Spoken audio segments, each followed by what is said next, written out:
Assalamualaikum warahmatullahi wabarakatuh. Alhamdulillah hamdan katsiran tayyiban mubarakan fih kama yuhibbu rabbuna wa yarda. Asyhadu an la ilaha illallah wahdahu la syarikalah wa asyhadu anna Muhammadan abduhu wa rasuluh. Amma ba'du. Kaum muslimin, kaum muslimat, jamaah yang dirahmati Allah Subhanahu wa taala. Kita bersyukur kepada Allah Subhanahu wa taala. Sampai saat ini kita masih diberikan kesehatan oleh Allah Subhanahu wa taala untuk beribadah kepadanya, untuk mentaatinya, untuk taat kepada perintahnya, dan untuk menjauhi apa yang dilarangnya. Sebagaimana tujuan kita diciptakan di atas muka bumi ini. Wa ma khalaqtul jinna wal insa illa liya'budun.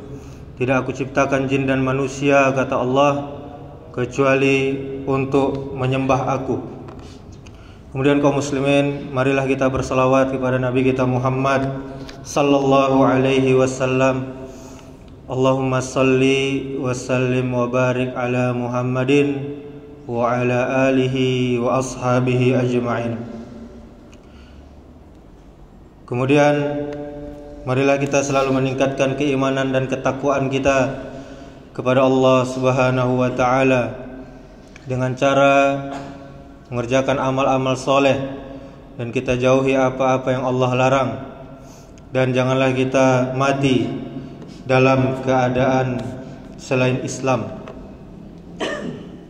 Saudaraku kaum muslimin, hidup ini tidak terlepas dari cobaan dan ujian.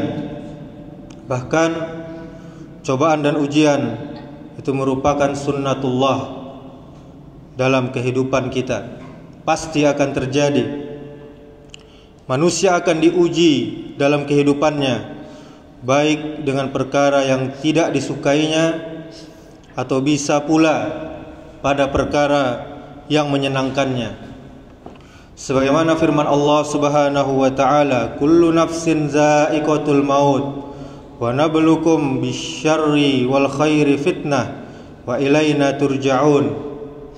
Kata Allah, tiap-tiap yang berjiwa, yang bernyawa akan merasakan kematian. Kami, kata Allah, akan mengujimu dengan keburukan dan kebaikan sebagai cobaan yang sebenar-benarnya, dan hanya kepada Kamilah kalian akan dikembalikan. Ini surah Al-Anbiya ayat 35. Kemudian sahabat Nabi yang mulia Ibnu Abbas radhiyallahu anhu yang diberi keluasan ilmu untuk dalam tafsir Al-Quran menafsirkan ayat ini. Kata beliau, kami akan menguji kalian dengan kesulitan dan kesenangan, kesehatan dan penyakit, kekayaan dan kefakiran, halal dan haram, ketaatan dan kemaksiatan, petunjuk dan kesesatan. Di dalam tafsir Ibnu Jarir. Kaum muslimin saudaraku, dari ayat tersebut kita tahu bahwa berbagai macam penyakit itu juga merupakan bagian dari cobaan Allah Subhanahu wa taala yang diberikan Allah kepada hamba-hambanya. Namun di balik cobaan tersebut, penyakit tersebut, terdapat berbagai rahasia, terdapat berbagai hikmah yang tidak dapat dinalar oleh akal kita sebagai manusia. Sakit itu kaum muslimin bisa menjadi kebaikan bagi seorang muslim dengan catatan jika dia bersabar. Nabi kita sallallahu alaihi wasallam pernah bersabda, sungguh menakjubkan perkara seorang mukmin, sesungguhnya semua urusannya itu merupakan kebaikan, dan hal ini tidak terjadi kecuali bagi orang mukmin.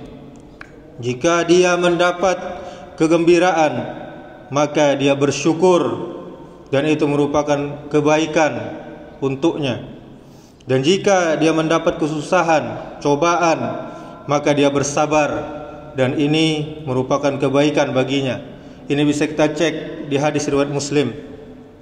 Kemudian kaum muslimin, sakit juga dapat menghindarkan kita dari siksa neraka. Sebagaimana sabda Rasul kita sallallahu alaihi wasallam, sakit demam itu menjauhkan setiap orang mukmin dari api neraka. Ini hadis riwayat Al-Bazzar. Kemudian sakit juga bisa menjadi penghapusan dosa. Sebagaimana sabda Nabi kita, tidaklah menimpa seorang mukmin rasa sakit yang terus-menerus, kepayahan, penyakit, dan juga kesedihan, bahkan sampai kesusahan yang sangat menyusahkan, melainkan akan dihapuskan darinya dosa-dosanya. Hadis riwayat Muslim. Ketahuilah kaum muslimin, saudaraku jamaah yang dirahmati Allah Subhanahu wa taala, penyakit itu merupakan sebab pengampunan atas kesalahan-kesalahan yang pernah kita lakukan. Coba kita cross check kehidupan kita dulu. Berapa banyak dosa-dosa yang kita lakukan? Sekarang Allah timpakan kita penyakit.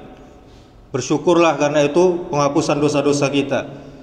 Dengan hati, dengan pendengaran, penglihatan dan lisan kita, dan dengan seluruh anggota tubuh kita. Terkadang penyakit itu juga merupakan hukuman dari dosa-dosa kita yang pernah kita lakukan dahulu. Sebagaimana firman Allah Subhanahu wa taala, "Wa ma asabakum min musibatin fabima kasabat aydikum wa ya'fu an katsir." Kata Allah, dan apa saja musibah yang menimpamu, maka adalah disebabkan oleh perbuatan tanganmu sendiri, dan Allah Subhanahu wa taala memaafkan sebagian besar dari kesalahan-kesalahanmu. Ini bisa kita lihat di dalam surah Asy-Syura ayat 30. Kemudian sabda Nabi kita, tidaklah menimpa seorang mukmin rasa sakit yang terus-menerus, sebagaimana hadis yang tadi kita bacakan, kepayahan, penyakit, dan juga kesedihan, bahkan sampai kesusahan yang sangat menyusahkan kita, melainkan akan dihapuskan dosa-dosa kita jika kita bersabar. Hadis riwayat Muslim. Demikianlah kaum muslimin, semoga Allah Subhanahu wa taala memberi kita kekuatan untuk selalu bersabar atas segala penyakit dan cobaan yang sedang kita timpa. Barakallahu fikum. Subhanakallahumma wa bihamdika asyhadu an la ilaha illa anta astaghfiruka wa atubu ilaik. Wassalamualaikum warahmatullahi wabarakatuh.